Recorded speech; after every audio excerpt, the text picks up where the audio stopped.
I'd like to take you on a ride through the pages of my 55-year career in the hot rod and custom car world. I started my first shop, Star Custom Shop, in 1954 in Wichita, Kansas. My early cars reflected a style that patterned my direction and styling. In 1957, I had my first big break when Spencer Murray was touring with Rod and Custom Dream Truck and attended a small show in Manhattan, Kansas, on his trip to Ohio to have Metz install the fins on the Dream Truck.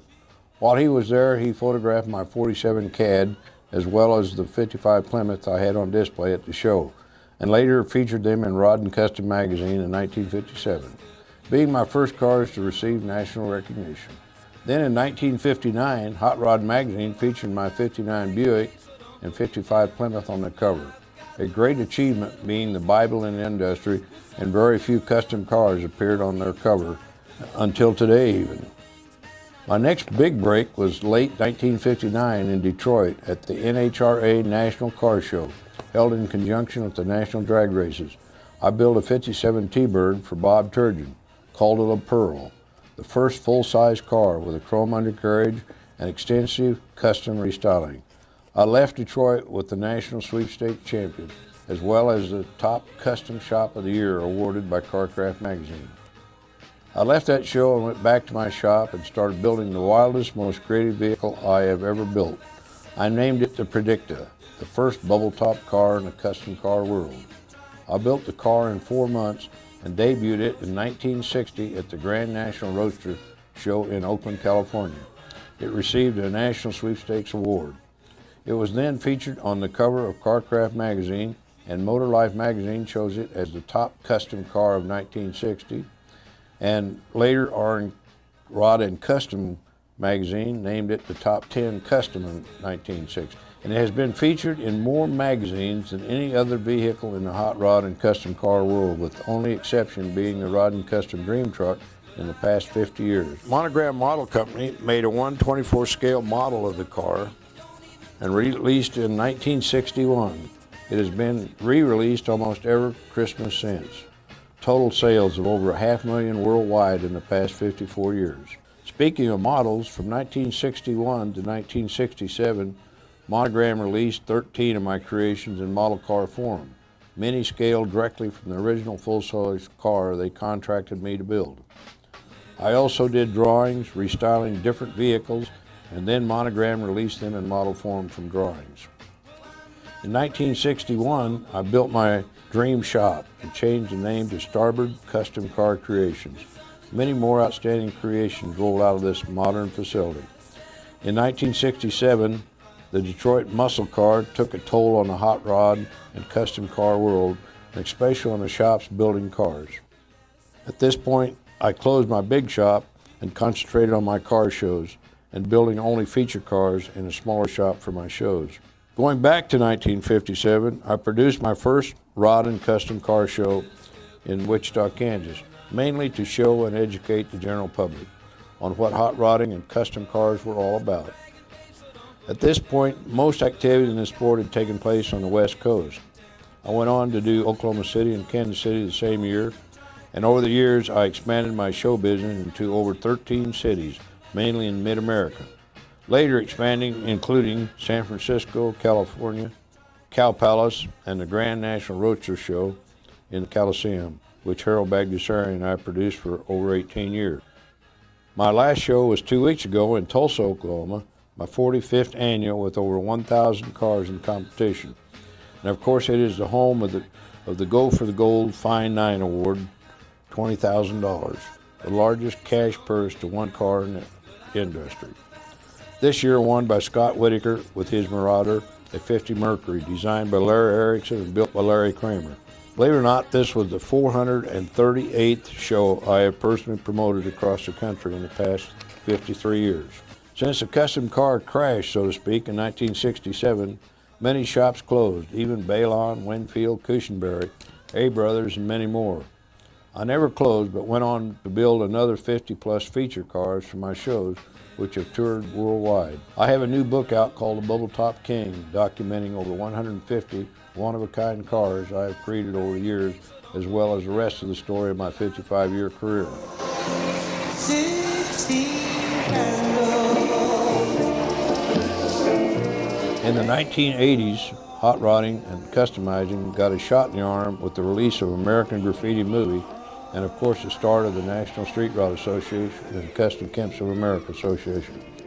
These organizations helped revive the interest in the hot rod world, and it has mushroomed into the great sport we enjoy today. 10, 11 o'clock, 12 o'clock, rock, we're going to rock. Hey, what's wrong? Are you crying? I can't believe it. I don't know what to say. I'll love and protect this car until death do us part. This is a super fine machine. This might even be better than Darryl Starbird's Superflex Moon. It is. It's better than Darryl Starbird's Superflex Moonbird. When American Graffiti Movie came out, George Lucas mentioned my name in the movie, and at the time I thought it was no big deal, being a low-budget film about kids and their cars. But as we all know, it has become the classic movie in our industry and sport, not to mention George Lucas's great success. I have had such a great ride in my career, showing cars in almost every state in the United States, Canada, Hawaii, and even went to Europe in 1986 with 6 of my vehicles, toured over 20 major cities in Europe. One of the biggest highlights of my trip was the Geneva, Switzerland annual new car show, the most famous in the world. They featured my 6 cars in the lobby of the entrance of the show, the first time ever featuring these type vehicles. I was invited to the President of Switzerland's annual World Car Designers Only breakfast, and I was honored by the President himself. In 1995, my career had another milestone. I created the Darryl Starbird National Rod and Custom Car Hall of Fame Museum in Oklahoma. It houses over 50 rods and customs of all types of designs, including 25 of my creations. The Hall of Fame for over 14 years now has been recognized as the Hall of Fame in the industry. When we opened, we inducted 13 charter members into the Hall of Fame. Each year, we have annual induction ceremonies, inducting 2 new members. We now have inducted a total of 62 members. This year, it is May 16th at the museum, which includes the annual car show on the 80 acres manicured grounds the museum rests on. The ceremony includes inducting a custom car builder, a street rod builder, owner builder year and designer, and lifetime achievement award. Another facet of my career was photographing and freelance writing. I have photographed many national car magazines covers and wrote and photographed my feature articles in these magazines. I also did nearly 100 do-it-yourself articles in dozens of different magazines, including Hot Rod, Carcraft, Rod and Custom, Street Rodder, Custom Rodder, as well as a dozen of the East Coast small publications. The greatest satisfaction in all this effort came a couple years ago when my grandson, Bryce Bledsoe, and I produced and published my book, Darryl Starbird, the Bubble Top King. Over 225 pages of color featuring over 150 of my creations and telling my life history in detail from the beginning up to what I have done today. Be sure and pick up one of my books. I promise you will enjoy it. Available here at the show or on DarrylStarbird.com on the web. Another real highlight of my career was when Jesse James called me and invited me to be on his Monster Garage television show. The design included myself, Jesse, Billy Gibbons, and Dennis McPhail, and the build team included myself, Frank DeRosa Sr. and Jr., Bill Hines, and others.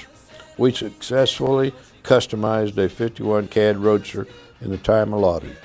A few weeks later, I was invited back to do the 2-hour finale show and the demise of the Monster Garage show. This effort was a 54 Ford station wagon. My design and build team included Gene Winfield. These 2 TV shows were certainly an experience, and working with Jesse James was a real pleasure. Today I still enjoy building cars. In fact, I have a shop right on the museum grounds where I have the opportunity to build my latest creations. I do cars only for myself and of course to put in the museum, and of course I restore cars for the museum. But I don't do any customer work, so it gives me a lot of freedom and a lot of time to be very creative. I hope I can continue to do this for a lot of years to come, and right now I'm working on a couple new creations that I will debut next season in the car show season. Again, thank you for the great ride. Okay. Well, as you probably noticed, that was made about 5 years ago. I still look the same. But I have managed to make it 5 more years after that, or maybe a little more than that. Now that we got that situation under control, I hope, maybe we can go into model cars, Monogram Model Company, and get more into what you guys are all about and what I've managed to become a part of and really enjoy. In 1960, I built the Predicta, which is the first bubble top car ever built in the industry. And it become, and many of you I'm sure have seen or at least built the model or what have you not since 1960. And, but in 1962, I followed it up with the Forecasta, which is the second bubble top car, on the cover of Carcraft magazine, which came out in 1962. Monogram had just bought their first ad in a national magazine in the automobile sports industry before they had already built model airplanes, army tanks, and whatever you know, but it never really got into automobiles as such, or custom cars or hot rods. So on that cover, I happened to have the Forecasta on the cover of the magazine that Jack Besser and Bob Reeder, which were the president and vice president of Monogram Model Company, saw that cover, and Jack said to Bob, and this is a story they told me anyway, told Bob, we got to have that man right there be our design consultant for our model cars. And in the magazine, actually all they had was an ad on a big V8, 8-scale V8. That was what was on the ad. I happened to be on the cover, which was just a stroke of luck. I mean, there I am back in Wichita, Kansas. All the famous customizers were in California, of course. But such a lucky break opened a lot of doors for me.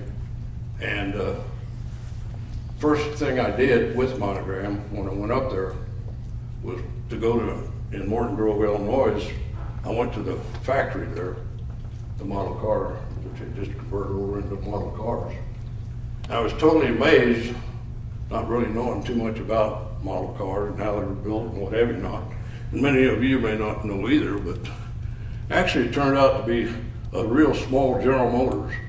I mean, they were building little dies of every part on the Big T. I mean, every part was actually a separate little mold, just like General Motors makes parts for Chevrolets and all the body engines and everything. And they had a couple of 100 people in there building and stuff for a model car.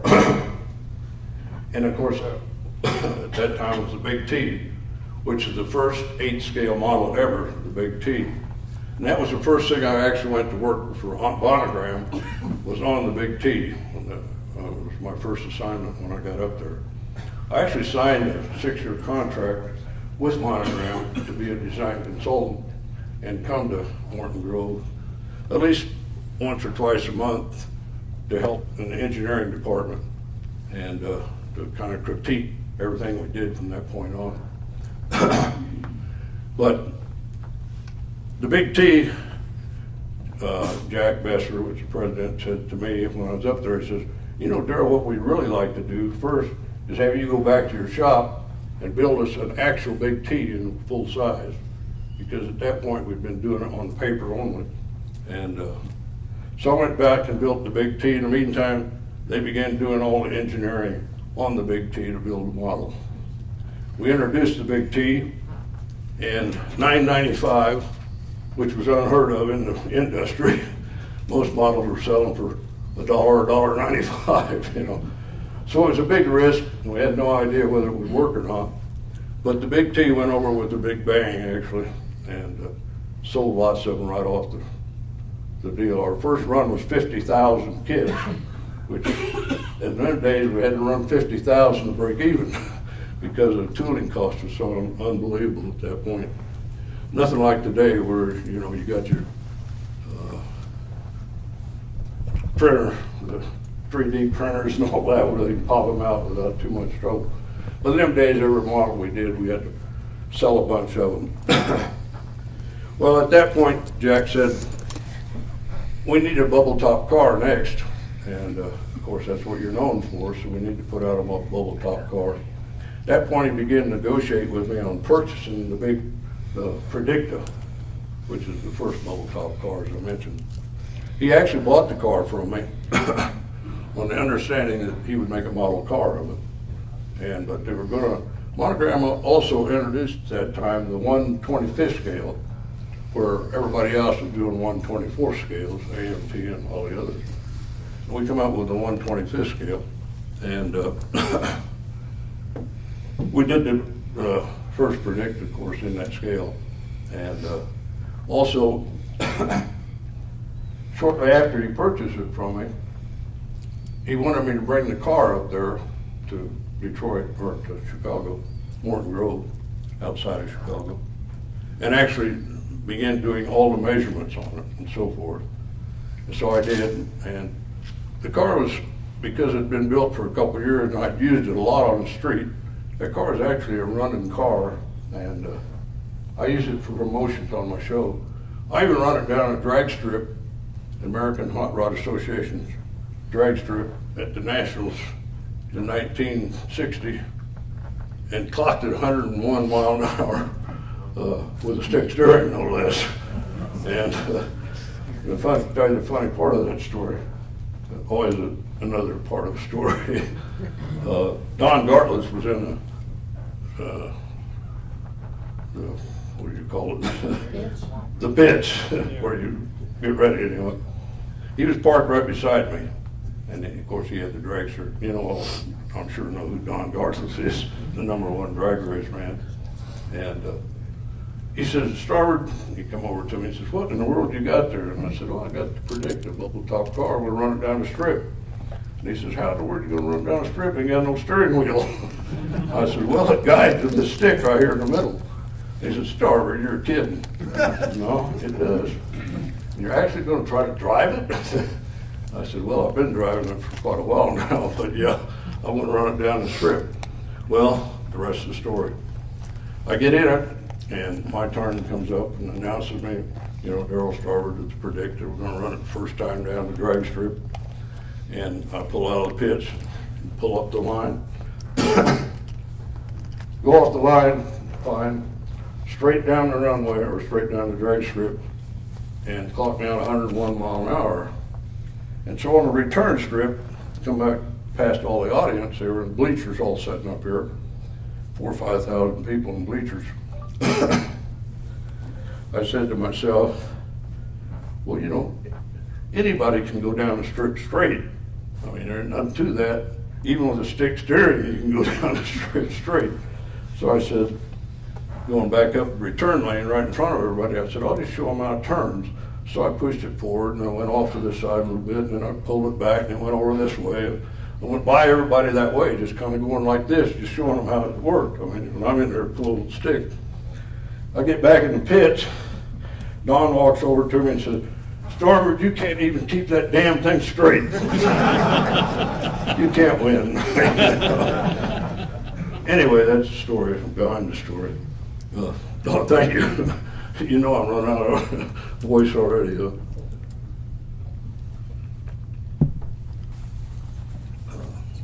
Okay, back to the model cars.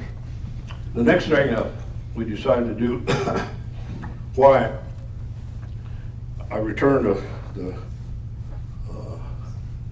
car back to the shop from taking it up there for them to measure, engineering measured everything, and began doing tooling on it. And like I say, I'd driven the car quite a bit, and it was getting in a little bit shabby shape for a brand new car I wanted to return to, because I did purchase a car. So I told Jack I want to restore the car back to perfect for you before I bring it back up to you. He said, that's great, Darryl. So the thing I forgot to tell him was when I restore something, I never can put it back quite like it was, being a custom car builder and designer. So I went in and actually changed the Predicta quite a bit, as you all know, as the model is. Actually, on the cover of the Carcraft magazine that it came in first, it was a different looking car in some degree. It still had the bubble top and all. But, so I customized the car again. and updated it. And when I got ready to paint it, finished, to take back up to him, I talked to Jack, the president. He said, Darrell, you know, a red model would work. The car was originally blue. He said, a red model will outsell any other color red does, period. So you got to paint the car red. I said, but it's predictive. It's always been blue on the cover of the magazines and everything, you know. Well, I want it red. I own it, you know. Okay, Jack. Well, anyway, I painted the car red and took it back to Monogram. And they went ahead and used it in a lot of promotions, even the Rural Fair and whatever you know, and traveled all around the country with it. But then in the next project I did with them was the Big Deuce. And the Big Deuce was also an 8 scale and a 32. And again, Jack said, you build a real car and then we'll build a model instead of us trying to build it all at the same time like we did on the Big T. So anyway, I sat down and designed the Big Deuce like I thought it should be. And we did put it out in 8 scale, and then we followed that up with, many of you know, the Big Drag, the big, anyway, 4 or 5 other big models. Can't think what they're all called. Big Drag, but all 8 scale anyway. They all went over very well. We did real good on the 8 scale, but getting back to the 124th,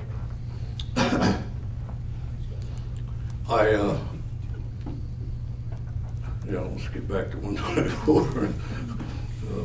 I'm just winging this, as you can tell. You know, and I'm not the best speaker in the world, to say the least. Actually, by anyway, I do much better building cars in the shop, let's put it that way. And that's what I really enjoy doing. Anyway, the next thing that we did was, I did the many models from that point on. I put out about 15 of them, and we did about 10 of them in just drawings. I just sit down with engineers, and we drew alterations to the different cars, like the 58 Chevy. Put a bubble top on the 58 Chevy. You could build it either way. The 55 Chevy, the 34 Ford pickup. And anyway, about 10 of them we did then that I didn't actually build the actual car of, and put them out in model form, of course. And they all sold very well, and Monogram become one of the major players in the automobile model business.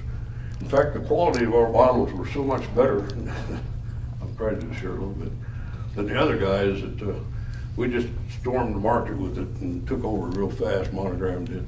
And besides that, our cars come out colored, and almost all the others you had to paint, and which was hard for younger people, especially. Of course, a lot of you were younger then, of course, but anyway, that was one of the big with Monogram. It was a little more high-tech than all the other models at that point. And so then the next thing I did for them was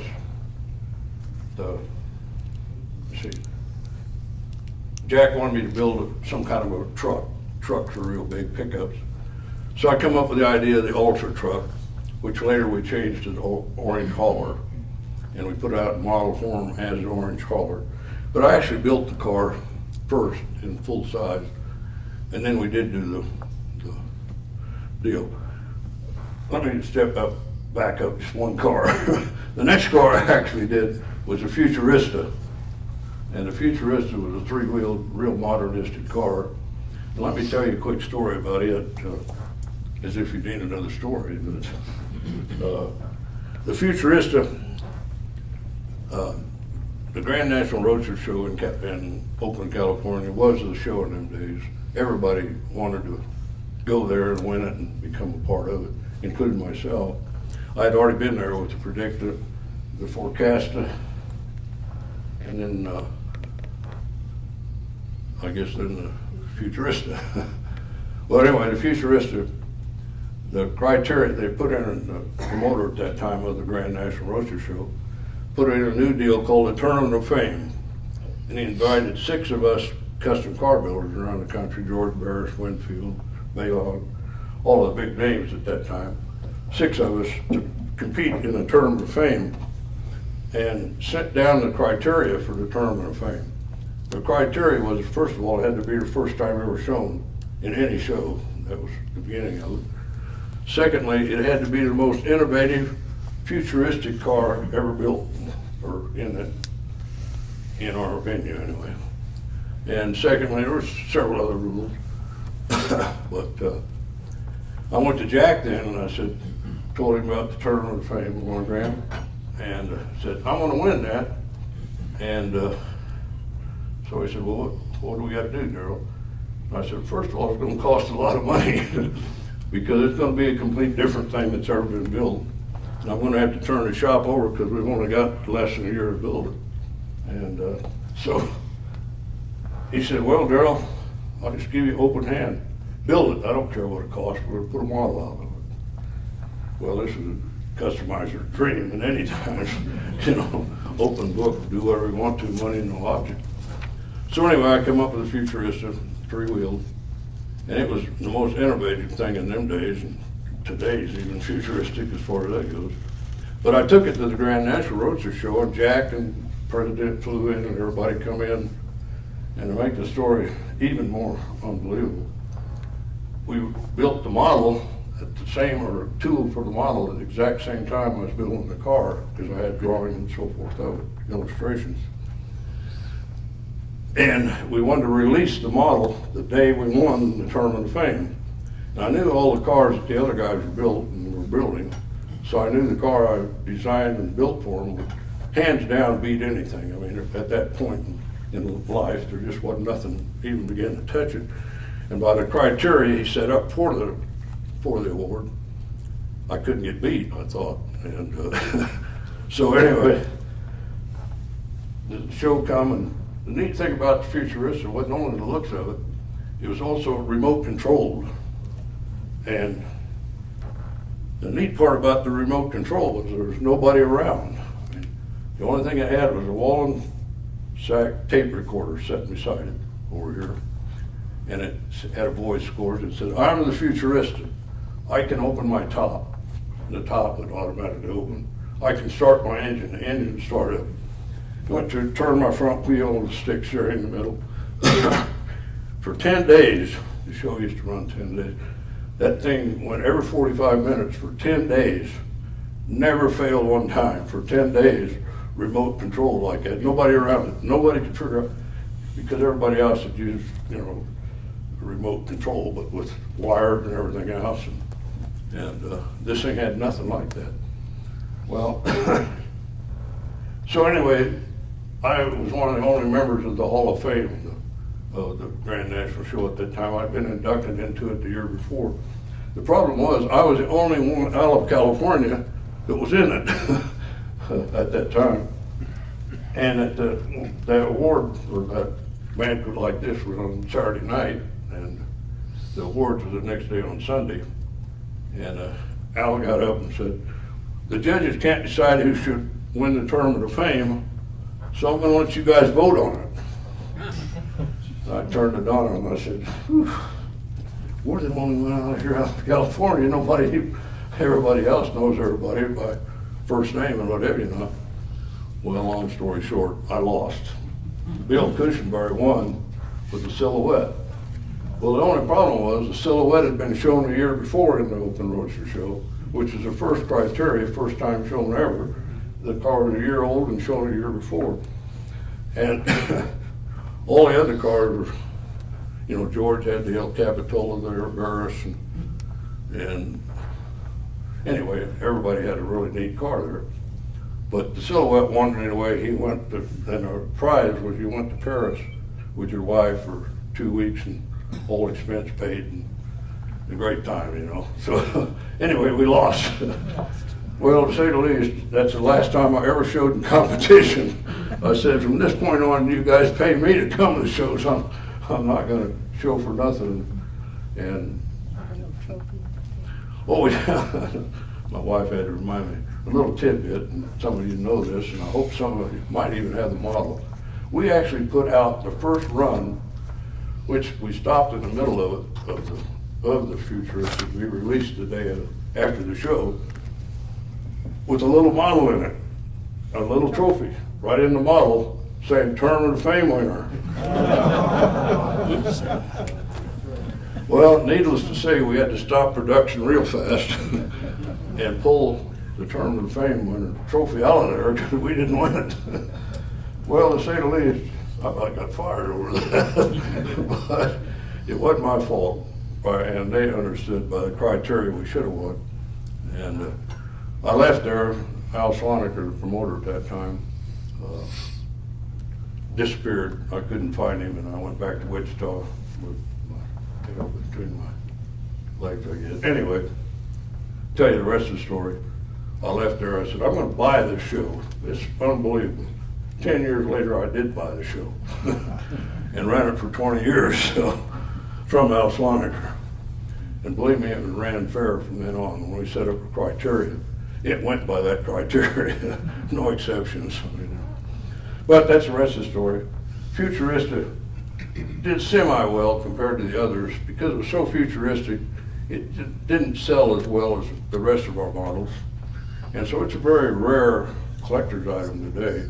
They're hard to find and they're very expensive when you do find them.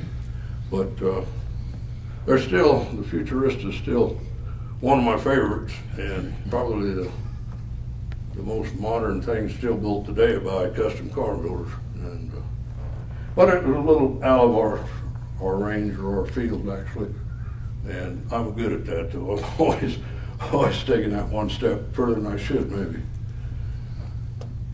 But I ended my career with Monogram. I had a 6-year contract with them. At the end of the 6 years, the model car industry began showing some wear, the plastic model cars, because of die cast and all that stuff was beginning to come in, and the kids began to turn to other things and putting together model cars. So our sales went fast on model cars, as said. In fact, so fast that Mattel stepped up and bought Monogram and started doing Hot Wheels and that type of stuff. And some of my cars were made into Hot Wheels then, but through Monogram actually. So that's kind of a quick rundown on my model car. And by the way, I'm not worth a darn at building a model. I can build a car, but these old fingers just don't work that delicate on the car. So I congratulate all of you that built model cars, because that's a very skillful, hard thing to do, let's put it that way. I'd get the glue all over, I'd get everything wrong. And so I never was a model car builder. I can actually build a full-size car about as fast as I can build a model, I suppose. But that's neither here nor there. I just want to congratulate all of you for building models, because it is a real skill, and I think it'll go down in history, the model car, even though it's not as popular as it was at one time. We still re-release the Big T and even the Predicta, and several of the models are re-released every Christmas since 1970, I suppose. But Monogram, or Mattel, actually ended up selling Monogram to another company, and it's changed hands a couple times since then. So, but they're still in business, and they're still building model cars. The only problem is the tooling cost is so prohibitive that I haven't managed to get them to build any new stuff. They keep wanting to use the same tooling that's in existence already, and so we haven't seen too much new stuff.